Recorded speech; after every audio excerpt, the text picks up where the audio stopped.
Okay, we're going into the second half now, and Sue is going to chair the second half. And you've got questions, haven't you, Sue? And each of our colleagues here, our experts at the front, are going to answer them. That's right. Okay, well, first of all, I have... John hasn't sort of changed sex overnight, but I've got an abject apology from him. As some of you may know, he's an eminent QC with a CV as long as your arm, which means he gets called onto a lot of international cases. And I had a phone call. Not often you have an eminent QC with an abject apology, but that's what he had. And he had been summoned by His Honour the Judge in Gibraltar, where John's been defence counsel on a very big fraud trial involving corporate lawyers. So obviously it's quite important. They had no choice. They were all called back to Gibraltar, and obviously he was very sorry he couldn't be with us tonight. But even more sad for John, in fact, was that he has been asked to give the eulogy at a close family friend's funeral on Monday, and he can't even come back for that. But he does send, as I say, his good wishes and his apologies, and probably commiserations that you've got me instead. Anyway, let's continue. First of all, if I could reiterate the thanks from Jenny, that well, to all of you for being here, to the university for hosting us, for the RSA for helping us out, and first of all to our three speakers who so ably sort of started the first half for us. We now go into the panel. So I would like to introduce the panel to you. And we have, if I can get them in the right order. There we go. We've got Anne here from HARC. Anna, who's a psychologist. Let me get, excuse me, having my crib notes. If I'd known I got to do this, I would have done better homework, but there we are. Okay, Anna is a consultant clinical psychologist, as you all know, because you've got this brief as well. So that's good, I didn't read too much. Paul, a psychiatrist. We've got, that's right, good. And Lisanne and Peter and, yes, right, okay, fine. We have some questions, and the first one is actually directed to one of our panel of speakers, and that's to Melanie. And she has seen the question. And if I can, this is a question from a mother and a grandmother. Now, I don't know whether that mother and grandmother would like to put their hand up or whether they wish to remain anonymous. Okay, thank you very much. Right, well, your question is, if I can read it, for identifying autism, are there some symptoms which mark out the individual as other than a naughty child? Examples of some typical behaviour, please. Thank you. Well, I guess I'd start with the premise that no child wants to be naughty. So I think if any child is being naughty, there will be an underlying cause. And if you try and work out what that need is and address that, then the behaviour will lessen. I think the kinds of behaviours that we often see with autistic children, and back me up, guys, if anyone else wants to give some specific examples, things like misunderstandings, children's emotions going from kind of 0 to 100 miles an hour over slight misunderstandings, over things that they thought were going to happen that then didn't happen, moving from one thing to another, what we call transitioning. Can you give me examples of some of the behaviours that you're thinking about that may or may not be autistic?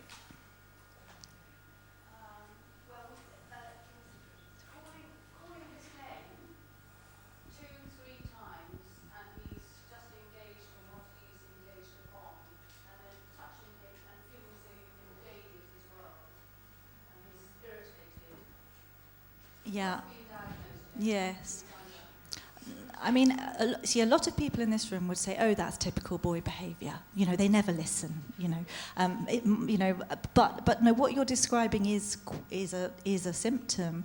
It's when they are so engrossed in their special interest, whether it's a favourite television programme or Lego or dinosaurs or Thomas the Tank Engine. They don't want to be disturbed. It's exactly as you say, you're invading their space,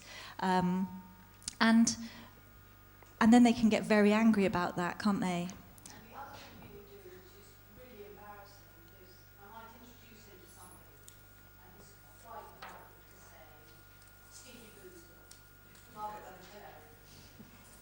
Yes. So he's feeling uncomfortable in a situation. He doesn't know what to...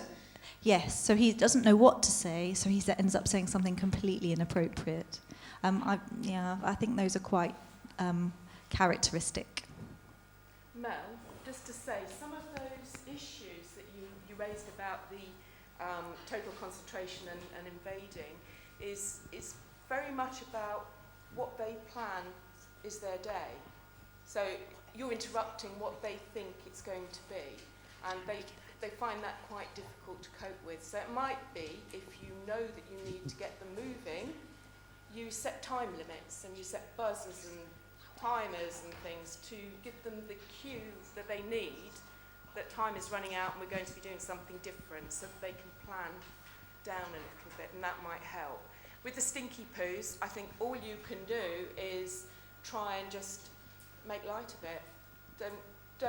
I don't think that's a naughty reaction, personally. And I know from my two boys who are now adults that they would say things inappropriately. One would not stop to tell someone how he was feeling because it would take too long to tell them, so he'd just walk away. Okay, so it's not naughty, it's just how they're seeing, and it might be, give him an alternative.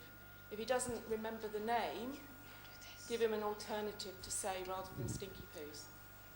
Don't know, might help. Right.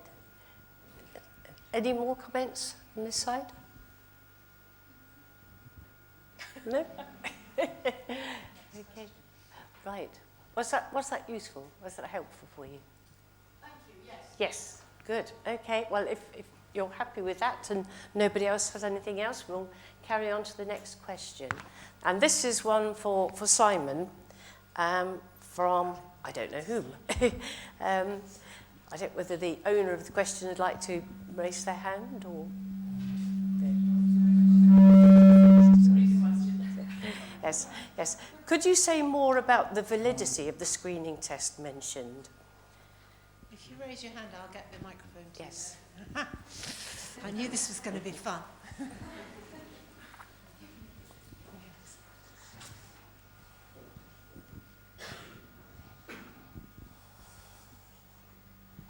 Thank you very much. Can I just say thank you for an interesting talk, and my apologies for not... Can you hear it? Is that all right? And my apologies for not having read the BMJ paper. So perhaps the answer to the question is there, but you mentioned in passing the validity of the questionnaire, and you know there's so many different dimensions to reliability and validity. I just wondered if you could say a bit more about it. Sure, thanks. Yeah, it's a really good question. I assume you're referring to the autism screening tool specifically. Yeah. In that case, this is, I'm afraid, going to be a highly unsatisfactory answer. The short answer is no. I've tried in vain to get on the Wi-Fi to look up the study that I cited, so I could actually give you specifics with regards to specificity and sensitivity. But I do know that it was a validation study, so I could send you, we can talk and I can send you the reference. It was a study, a validation done by the co-constructors of the MCHART RF. And it was done in the Journal of Autism. It's published in the Journal of Autism Studies, and it was done in February. I can't remember off the top of my head, I'm sorry, what the specificity was, what the sensitivity was. So rather than ending on a really unsatisfactory note, what I can say is that obviously when we talk about screening procedures, generally speaking, when you have, and this is stemming from a systematic review that we're currently doing, looking, again, not specifically at neurodiversity, but across kind of, mental health broadly construed, where, the problem with the one-stage screening tools where you just kind of throw the parents or the teachers a questionnaire is that they can be quite sensitive, and obviously within that, you're right, it's a really complex issue, because then you've got different cut-off points. So the lower you have the threshold cut-off points, obviously the higher the sensitivity. I mean, if you really go back historically to the 70s, every local authority in the country had a screening device. And, it took us 10 years to give them all up, really, because the predictability was no good. And, if you're looking at something like school achievement, the relationships were very poor. But obviously what you're doing is looking at a much more targeted set of behaviours. But then you raise the question of comorbidity anyway, don't you? So what are you picking up with a more targeted screening device? You might be missing other Yeah. comorbid conditions. A lot of the, yeah, it's great points. A lot of the good kind of validity studies will look for like best balance between, say, sensitivity and specificity. I do know I think that's why, you know, you have, and I kind of made light of it, why you have the revised version of the modified checklist for autism in toddlers and follow-up. So I think that the fact that it's a two-stage study retains the sensitivity but improves the specificity. That second stage is a really more in-depth, but then of course it's less, should we say, not necessarily less cost effective, but it's more costly obviously to have that second stage. Yeah. And then specifically with ASD, the reason why they've recommended this follow-up is that the temporal context of just doing a screening at one point in time, you know, you can go back and again, people here no doubt will know more about this, it's not necessarily stable in terms of a diagnosis, so you can go back in a year's time and maybe some of the things that the screening was supposedly picking up turn out to be a false positive. So they're definitely working on it. And I mean, again, you know, one must treat cautiously the fact that the validation is being done by the people who created the tool. But nevertheless, I mean, it's been peer-reviewed, and I think that's why they've incorporated this follow-up. So they're improving, should we say, their validity as time goes by. Okay. Thank you very much. Good question. Thanks. Peter, would you like to put some input into that, your perspective? Yes.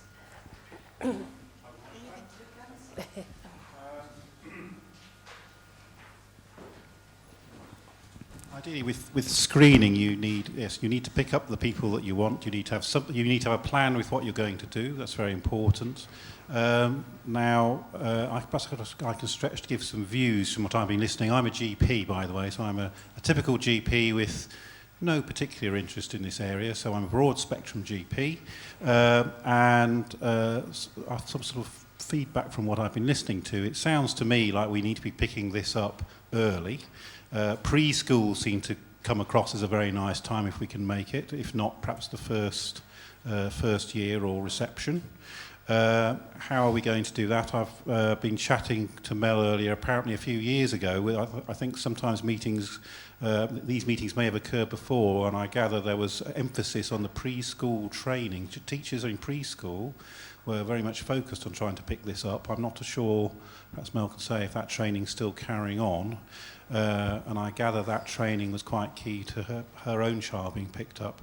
Perhaps I'm straying off, but to get to the point, it sounds to me like that is the sort of direction of travel we perhaps should be returning to or focusing on, just to give my own opinions.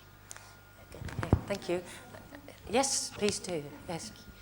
Just for a point, just for the point for training for preschoolers and preschool staff, not preschoolers, sorry, the staff.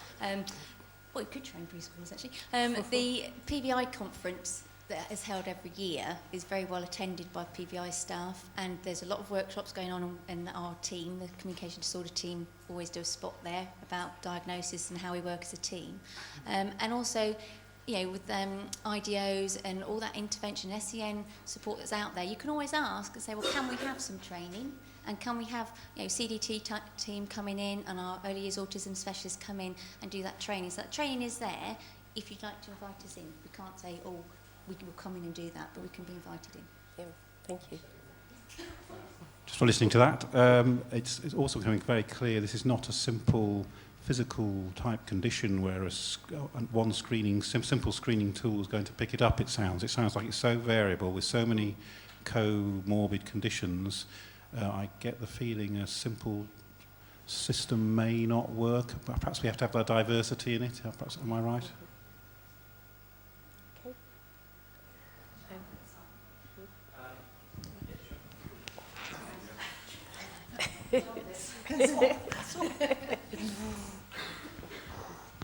I think that's a really good point. I mean, I think, again, there's actually not too many large kind of studies on these kind of widespread screening programs, but I think the ones that do actually seem to be effective. So if we could think of your kind of ideal, if you like, screening program, it would have this broad stage, very early broadband screening that they call it, that looks for kind of multiple conditions.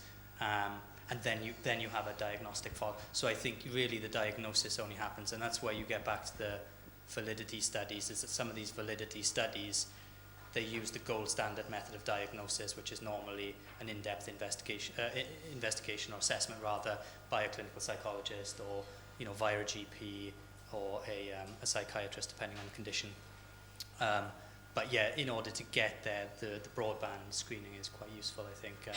And I guess just to reiterate a point I made in the presentation, I mean, the interesting thing about autism, from what I gather, again, people more expert than me in this, is that some of them can slip through the net, but maybe then these broadband screens can be a kind of an indirect back doorway, if you like, of identifying neurodiverse conditions, if we can pick up some of these other things like social anxiety. But yeah, to kind of put in a word, you're perfectly right. It's not as easy as, say, I worked on a screening program for melanoma, and, you know, we have these kind of clear diagnostic categories which make them more straightforward. But again, I think one of the benefits of mental health is actually its fluidity. Okay, thank you. Yes. Yes. Mike, yeah. Mm-hmm. There was a programme on television last evening about autism, which I did come in near the end of, and they were doing diagnostic tests on young children, and it looked at those with autism had a lack of oxygen in certain parts of the brain. I wonder whether you could comment on that and whether you feel that that was something which is being put in place widely, how it would perhaps develop in the future, and whether or not it would be reliable. Paul? I feel as the psychiatrist in the room, I probably should comment on it. Thus far, and probably for the near future, the only diagnostic test for autism will be clinical. It's only based on taking detailed history from parents, from teachers, from carers of all sorts, and from the person themselves, and using various structured tools to do that in a thorough way. All of the other things, I didn't catch the programme last night, so perhaps I shouldn't comment on it, but speaking generally, all of the other scientific tests that we've looked at have picked up different sections of autism. I mean, what Tom said earlier, you've met one person with autism, you've met one person with autism. Equally, the changes that will be present in the brain will be different from one person to another. So I don't, personally, my view is that it's not realistic to think there's going to be a test for autism that's a biological test. I think you'll find that there are tests for the sort of parts of autism, so you might find something that fits with people who are more likely to have particularly repetitive behaviours, or people who are more likely to find eye contact very difficult. So I don't want to get too scientific, but the sort of sub parts of autism may link to something biological, but autism as a whole is too big and complicated to link to any particular thing.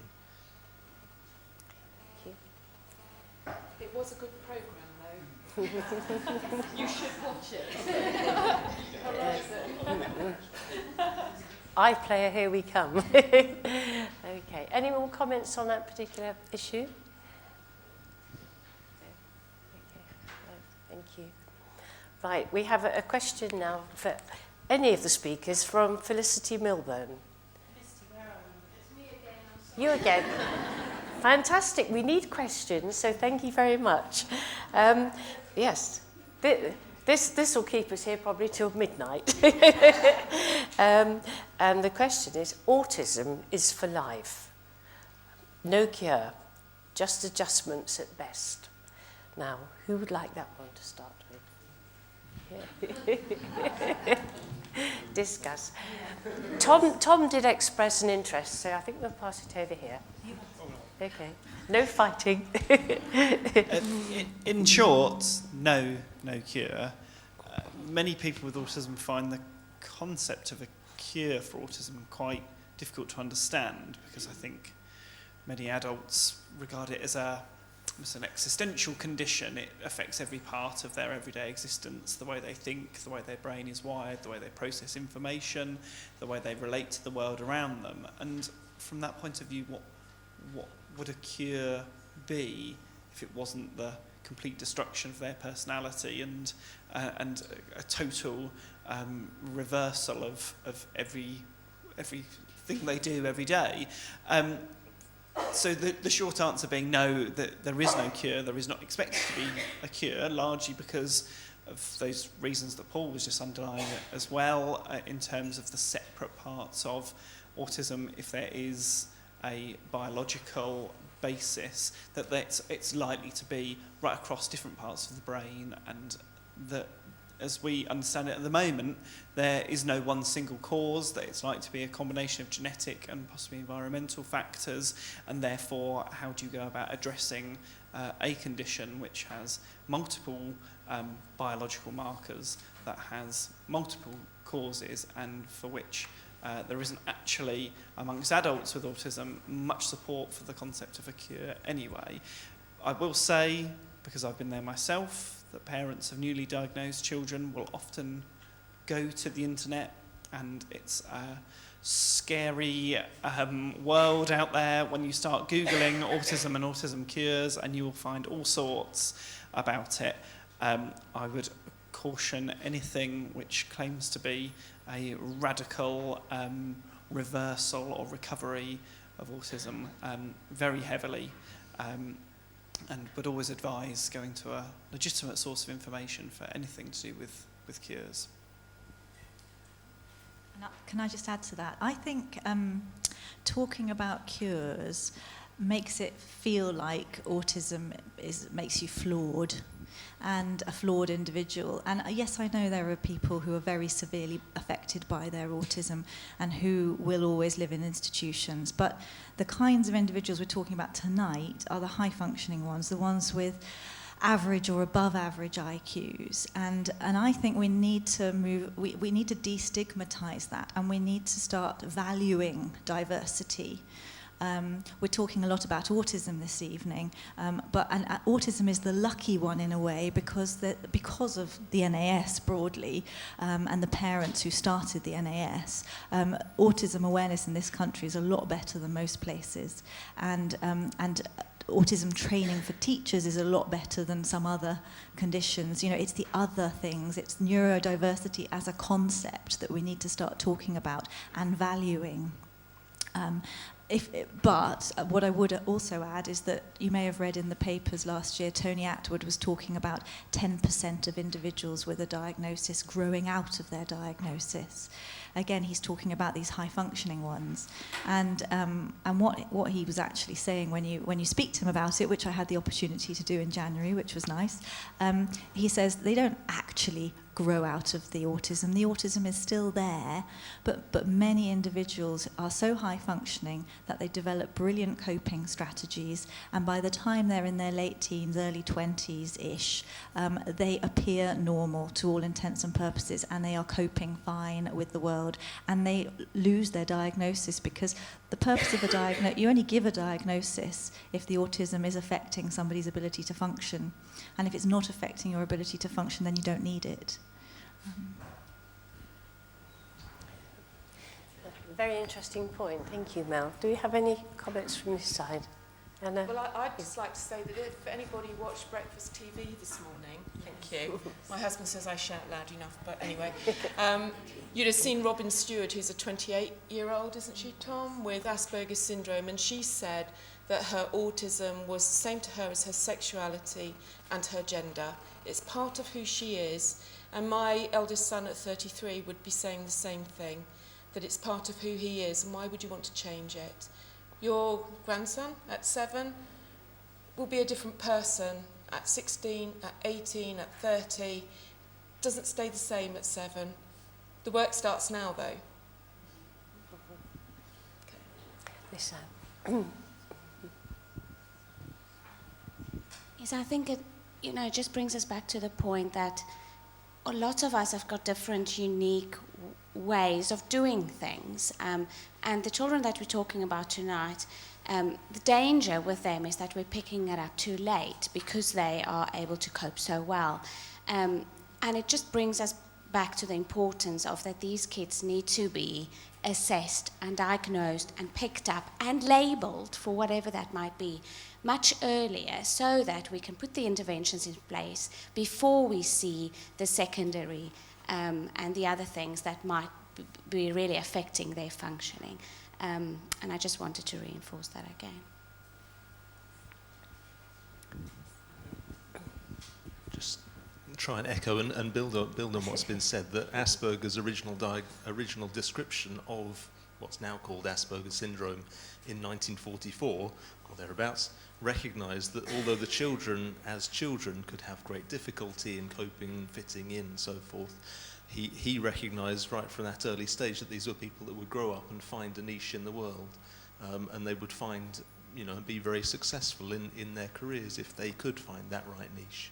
And my other work in the Cambridge Asperger's Diagnosis Service, which is for adults, we were seeing adults, obviously, who at their youngest they were students, they were 18 to 20, but at their oldest they could be in their 50s and 60s, they could have had very successful careers and even family lives, but with a sense that something wasn't right and they'd had to put in extra effort, or they'd had to navigate away a little bit more carefully than other people. So people do achieve great things, but certainly if we're looking at early intervention, at least childhood will be better than in middle age. So.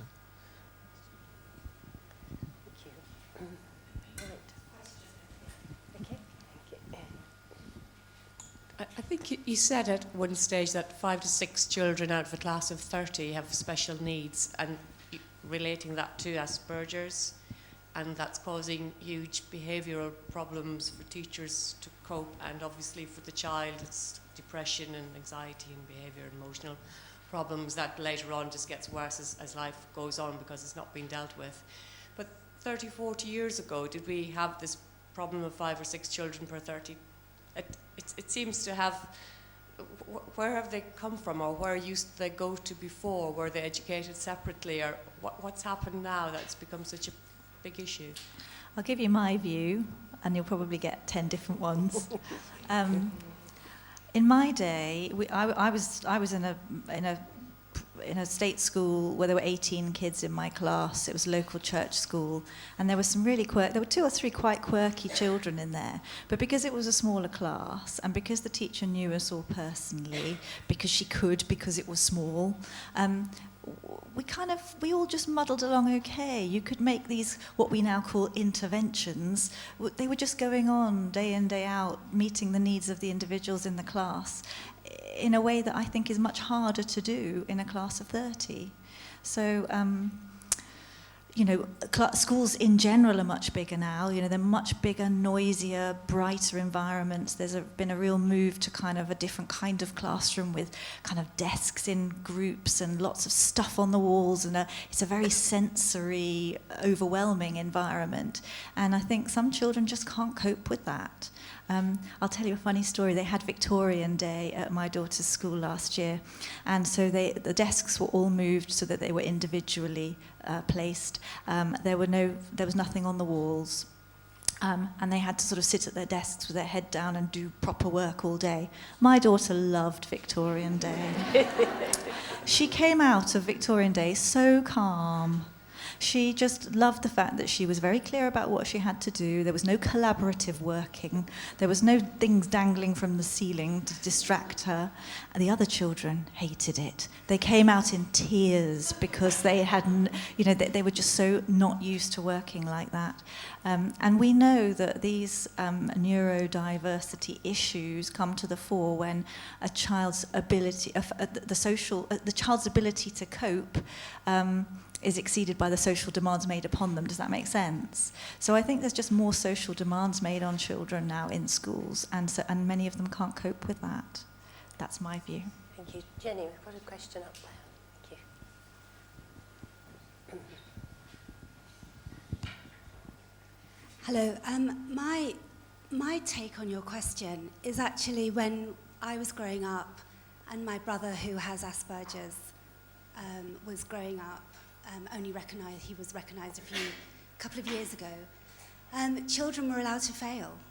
A failing child was okay. The child on his own at the back of the playground, kicking a stone every day for 5 years, was not really a problem. The child who blew his nose on someone else's handkerchief and handed it back was laughed at.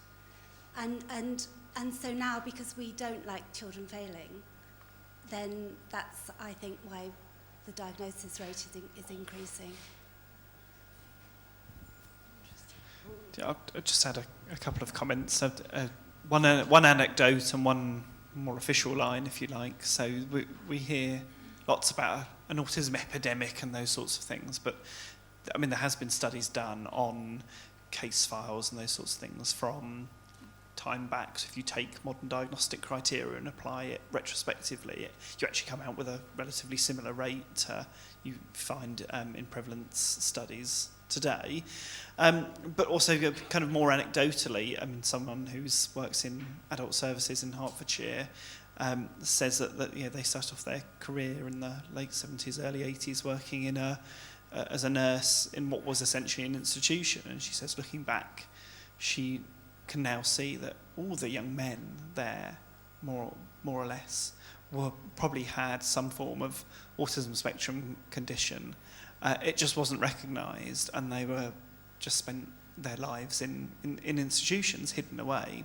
So there is much more of a visibility of people with autism as well, and much more of an inclusion within mainstream school and mainstream society, which makes it far more visible. The anecdote is a guy called Neville, who I do quite a lot of work with, who lives in Suffolk, who was diagnosed in his 50s, he's now in his 60s. And his story is just so interesting because he says that he kind of got through school fine because there were no fluorescent lights. He sat at a desk on his own at the back. No one ever really spoke to him because he was the strange kid. He kind of got on, performed averagely, never that well, never that badly. He married his sister's friend, so he never had to go to parties to meet anyone or anything like that. He got a job with BT where he would go into offices that were being built but were completely empty, where he could work with the lights off, installing massive telephone exchange systems before it was all digitalised. And he coped. He had a wife that did absolutely everything for him, and that's how he got through life. The problem came when he had to change from being someone that installed telephone systems to being someone that had to sell things to customers and was completely unable to cope. He lost his job, his wife packed up and left, his children left home, and all of a sudden he was faced with this crisis which he'd never before had to face in his life. So it's very much what Mel was saying. It's about those social demands when the social demands exceed your ability to cope with them. So is mainstream school the right place for these children who find this Yes. We're an example of mainstream education working. The NAS's view is it's a spectrum of provision for a spectrum of need. I think Anne can say more about Hertfordshire on that front, but Simon, you had some points on that. I want to take anyone's go. Yeah, just actually to kind of echo what Mel was saying and the lady in the audience, I think some of the evaluation we're doing with Place to Be is actually looking at kind of the correlation between kind of mental health or emotional behavioural and mental health status and educational outcomes. And it's obviously of no surprise that poor kind of emotional behavioural and mental health status leads to latter poor educational outcomes. There's also, I was having a conversation in the break, there's some studies that are done internationally as well. There's a big one in Chile where there is kind of state-mandated screening, and what they're finding, again, there's this kind of correlation between poor mental health and poor education outcome. Interestingly, I think there's like a bi-directional relationship between education, and this kind of speaks to Mel's point. I think the pressure that children are sometimes under to perform educationally can actually have deleterious health outcomes. And I came across just coincidentally a study, and again, any one study must be treated with caution, but it was actually published in the US. And the interesting thing, obviously, with the US is that, state by state, you have very different things. So I certainly think kind of diagnostic reporting plays a role, but also anyway what this study was arguing is that there was an education intervention amongst schools in certain states that were poor performing. I think it was like during the Bush administration, and I'm probably kind of not doing this study justice by kind of oversimplifying, but I think effectively what they're arguing, or what they found, is that where there was this added kind of intervention to try and improve educational outcomes, ADHD rates rocketed in subsequent years. Again, it's kind of an ecological study, but their kind of interpretation for that was that this added pressure that children were under may have contributed, at least in a correlational sense, to kind of higher rates of neurodiversity. So it's kind of interesting to think about it as a bidirectional, not necessarily just a one-way relationship. Yes. I was just going to say that us of a certain age knew the Warnock report. So there used to be schools for different children, and to get them back into mainstream. And I worked in one of those sort of schools.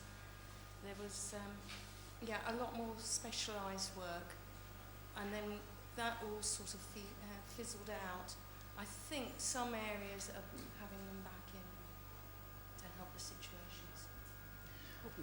I do personally believe, excuse me, that high-functioning children should be taught in mainstream schools, if that's what suits them and their family. We made a conscious decision with my youngest son, he was diagnosed at 8, that he would go through mainstream schooling.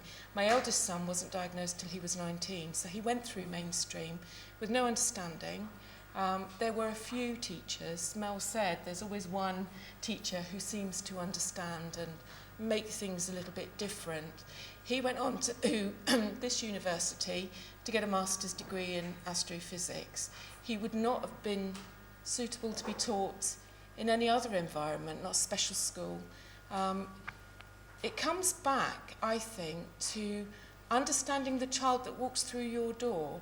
And I, for one, think that the pre-screening would be a really good idea, especially if you included things like sensory profiling in that, so that when the child walks into the classroom and kicks off because the teacher's wearing a perfume that it doesn't like, instead of punishing the child because it's kicked off, you find out why it's created, why it's had that meltdown in the first place. When we get to that stage, these children will all be settled. I know it's a utopia, but for some children, special schools work. For some children, home ed works. For some children, mainstream. We're asking County to look at the provision of a free school that is for high-functioning autism, but it would be all-encompassing. It would be a centre of excellence, but we're meeting lots of barriers to that. That's not to say that's right for every child. So it's horses for courses, if you like. Certainly suited my children, and I wouldn't have dreamt of sending either of them to a special school because it wouldn't have fit their needs. I suppose I don't mean educationally special apart from maybe there's less fluorescent lights and maybe going in those directions with less extra stimulation going in that may help some children, but then there's not other children that find it all very distracting.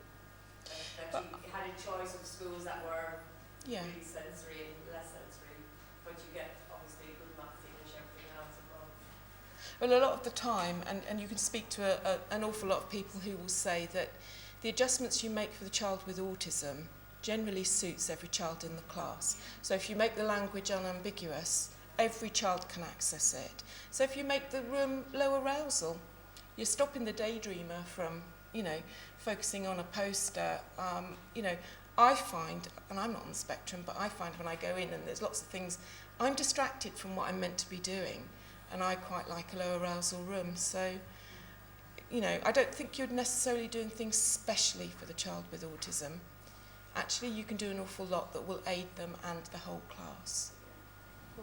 Thank you, Claire.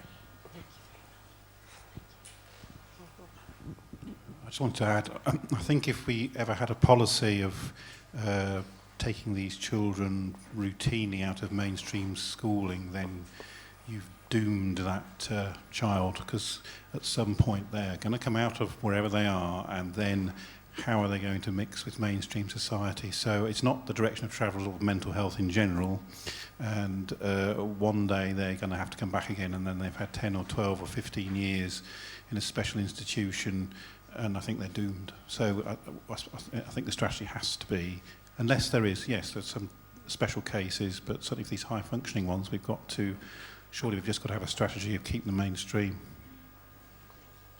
Yes. The children with autism in our school, it's a primary school, quite a few of them have one-to-one LSAs working with them. And the style of teaching these days is very different from a good number of years ago, where there's a lot of uncertainty, where partway through a lesson you might have, talk to your partner about this for 2 minutes, and then there'd be 5, 4, 3, 2, 1, stop, and then you'd be going on to something else. There's an awful lot of uncertainty which children with autism obviously find extremely difficult to cope with. But if they have a one-to-one or a very sensitive LSA working with them, there are probably strategies that can be put in place to warn them when something is going to come up, a card or something that they can show the child to give them a little bit of warning that something different is going to happen now. It's not necessarily full safe, but we have children for whom that works very well. Thank you. I think basically it's just, who am I referring to? You, sorry. It depends on the individual needs of the child. You know, we might have a child who actually is perfectly okay doing learning partner work and just needs that teacher to say, actually, Johnny, you need to turn to Paul and have a little chat. So it's not necessary that they need an adult velcroed or stuck to them. It really does depend on the child, but quite rightly there are some children who need that adult intervention. So you look at the child and what they need.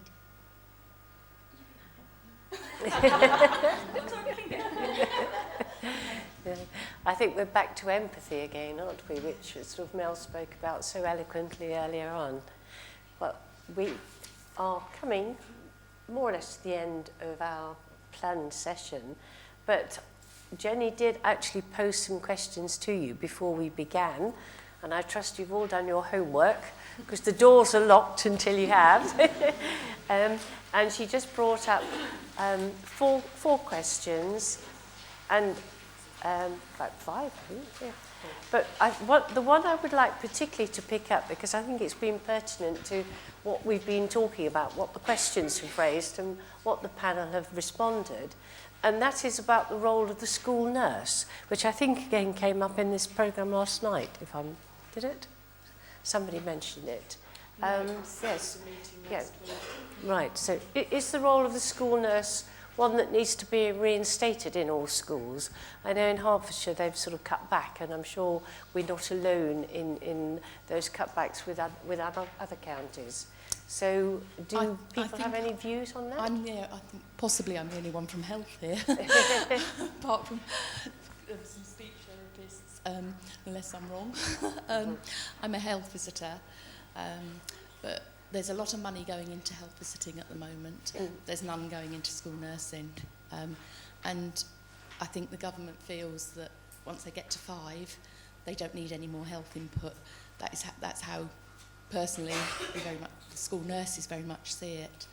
And I think they have a very strong role to play in school. Yes.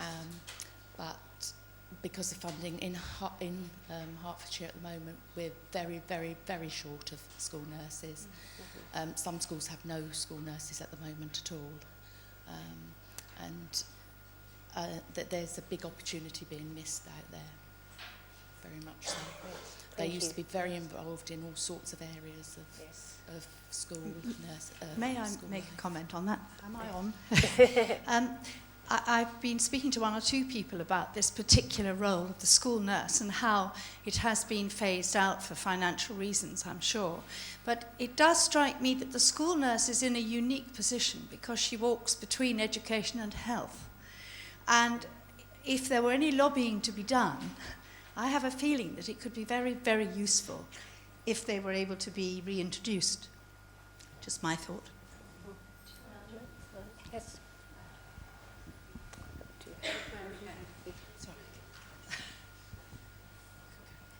Hi. Just on that point, I think I'm not sure that you necessarily need a school nurse, because it might actually, if you've got some more money to invest, you might much better to invest in a program like the screening that Simon was talking about, and the place to be, and the intervention, rather than just a role. You need to think about what the outcomes are you want from investing that money, and what you're going to achieve as a result of it, what difference it's actually going to make to children. Just having a school nurse, it needs to be very clear what she is doing and why she's doing it, and what the outcomes are going to be for the children. And a screening program might be much more effective. Right. Okay, thank you.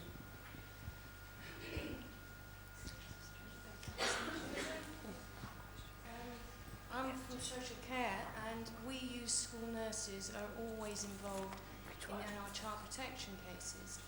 So I think they get very busy and don't have time to look at other issues, but they're looking at the emotional and mental, and they are a great resource.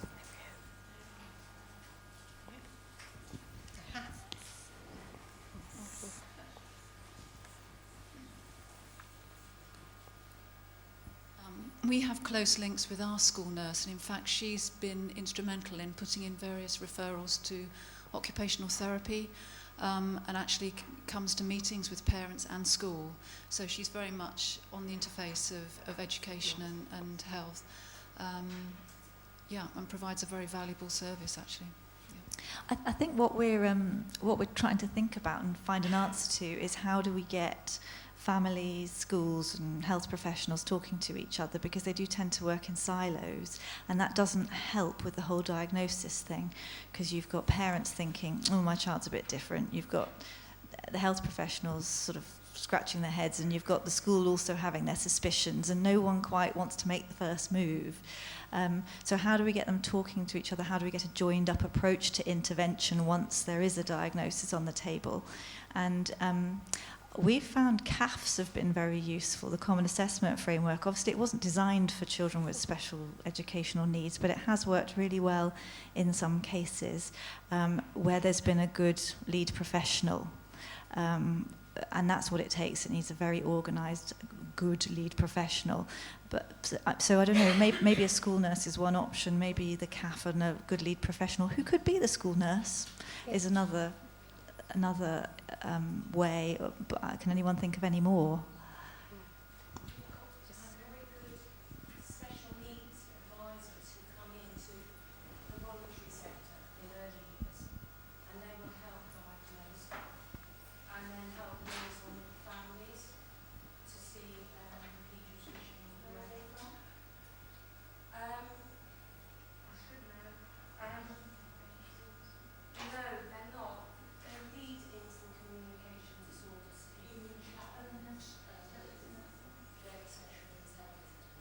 No, they're not house visitors. They are early years Senko advisors. Early years preschool advisory teachers. Yeah. Yes, they're a team for SEN children. Yes, who are SEN autistic. children. If I have a child I'm concerned about, we refer, they come in and they'll sit and observe with you, then they'll help you link with the communications people. Yes. And so on. And that is a wonderful resource too. Just had a question. I wonder if anyone on the panel wanted to comment on the fact, and forgive me if I get the terminology wrong, that the Royal College of General Practitioners have just put autism diagnosis to the top of their priority list for the next 3 years. It's just been announced, hasn't it, that it will be a special focus for their studies and their work. And if any of the panel had any comment to make on that. Yep. So the National Autistic Society is doing quite a lot of work with the Royal College of GPs on this point. So it actually came out of some work that we did with a couple of GPs who were part of the Royal College, and they decided, so it's for the next 3 years, that autism is a priority topic, and that means it's going to be across training, that's going to be across diagnosis and awareness of what's happening, better awareness of what's happening in each local area for GPs. There's going to be a guide produced by the Royal College. There's going to be some letters going out to every clinical commissioning group in the country shortly to ask them who their autism lead is, which will be interesting in terms of the results it produces. I'm sure they're all sitting there waiting for the Royal College to reach out to them. But yeah, we're absolutely delighted to see it happening, and actually I think even beyond that there's going to be a proper work programme over those 3 years, which is really going to build a really important part of the whole picture, because actually a lot of parents, GP can often be the first person that they might speak to about their child outside of the school. Equally, from the work that we've done, GPs have often said that they don't feel that they know enough about autism to properly support their patients. So actually it's on both sides of the picture that people want to see action happening. So we're delighted it's happening.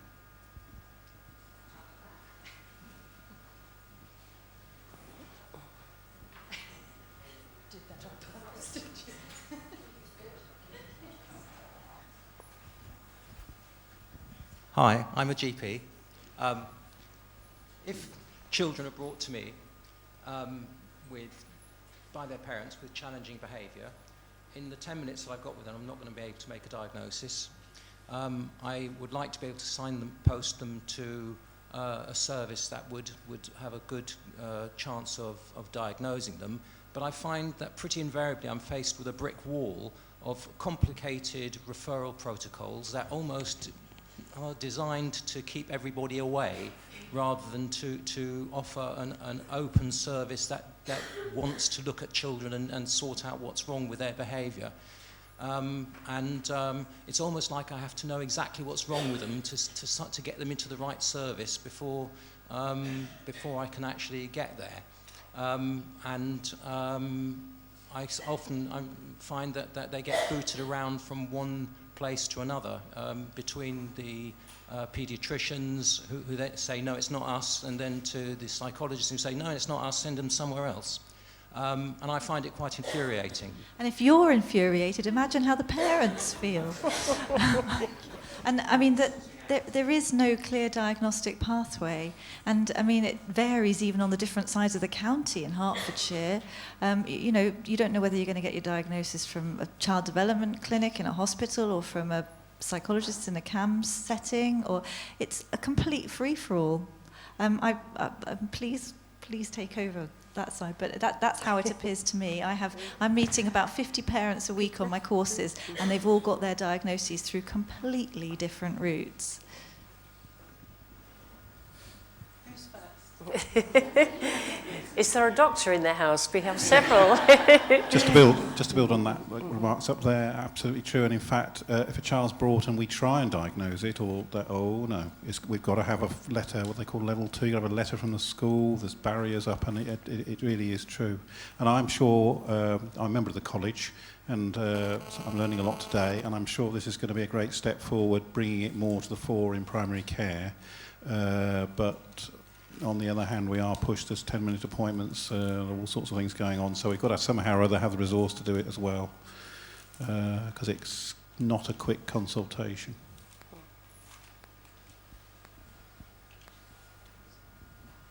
One of my hats is that I sit on the Autism Strategy Group for the Mental Health and Learning Disability Trust, which covers all of Hertfordshire, which includes the CAMS services, who are one of the people that might be doing the diagnostic work. We are drawing together a strategy. We are, as from today, drawing together a strategy with the County Council. So in this county, there should be, coming soon, a single pathway for things to happen by. So it's... Don't applaud yet, it hasn't happened. You know, the single point of access for our trust is meant to allow you to refer anyone who has any kind of problem in, and then we do the rest of the work. But I know it doesn't work perfectly, and it has plenty of gaps despite that. So hopefully there's a note of hope for the future, but we're not quite there. And can I just remind us all that statistically speaking, ADHD is more common than autism, and we'd like something similar for ADHD, please. And whilst we've got the wish list, we have one final, and it does have to be the final question, and that's actually directed to Anna. And the question is, diagnosis, autism and Duchenne muscular dystrophy. How can we support this very active child as he begins to physically deteriorate? Over to you, Anna. And I'm sure you'll have lots of support from your colleagues. Yeah. Is it okay if I ask who asked the question, just to get some clarity? Hi. Yeah, basically a very physical, active child at the moment and does lots of physical things throughout the day as part of the curriculum. But obviously, in about the next 4 or 5 years, he's going to be in a wheelchair. Yeah. And when he's physically active, he's going to be Yeah. how to prepare him without telling him now, obviously, but when the time comes, Yeah. he's going to have this sudden change in his life where he can't be physically active running around and things. Sure. So I mean, I will answer as best as I can, but it's where I'll be looking to my medical colleagues, and also, we've got an occupational therapist on the panel, and there may be some physios in the room. So I think it's about a holistic approach, definitely. And I guess kind of thinking back earlier about kind of the child's strengths already, and what are their strengths, what do they enjoy, how do they learn, and kind of taking those elements to kind of help them prepare to find alternatives as well to that physical activity as much as you can, really. And I think the fact that you're already noticing and thinking kind of says a lot for what their outcome will be, you know. So yeah, I think it's a very kind of, there is no magic wand, and it's about just using their skills and how they learn to help find alternatives, but also to help prepare. And I guess there's quite a lot around bereavement and the grief cycle for children with autism, and kind of maybe looking to something like that might be appropriate as you kind of move forward, really. Anyone?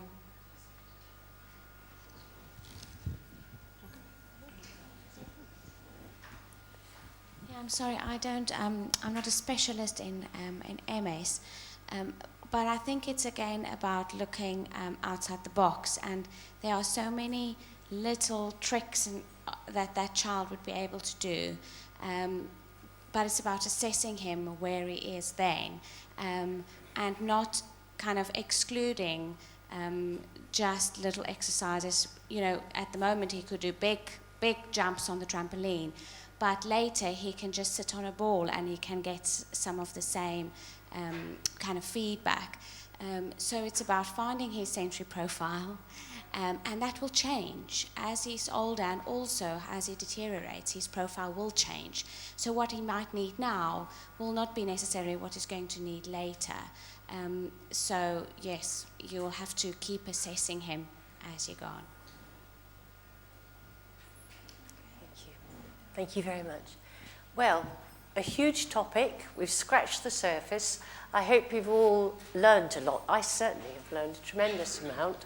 And before I hand over to Jenny, just to sort of pull things together for the future, I'd just like to say thank you very much to all the panel, to Claire, to Peter, to Lisanne, Julia, Paul, Anna, Anne, Simon, Tom, and Melanie. And I think a special thank you to Jenny, who's done a huge amount of work to make this event happen. And as a fellow, as well as everything else.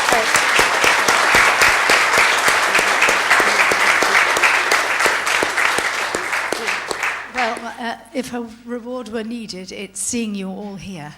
And thank you so much for your participation. I can't tell you how wonderful it is to feel that there is a conversation moving now. And we've heard some very exciting things that may change the future. And we've heard about the research that's going on. And I really do urge you to go back to wherever you sprung from for tonight and share this conversation. Let's push it along, because the more we can get in on the ground floor, the more likely we all are to experience the absolute joy of seeing that child who was once afraid of the light, afraid of noise, afraid of life, up on that stage in the school concert singing a song. And it can happen. So I hope you've benefited as much as I have from tonight. Thank you very much indeed.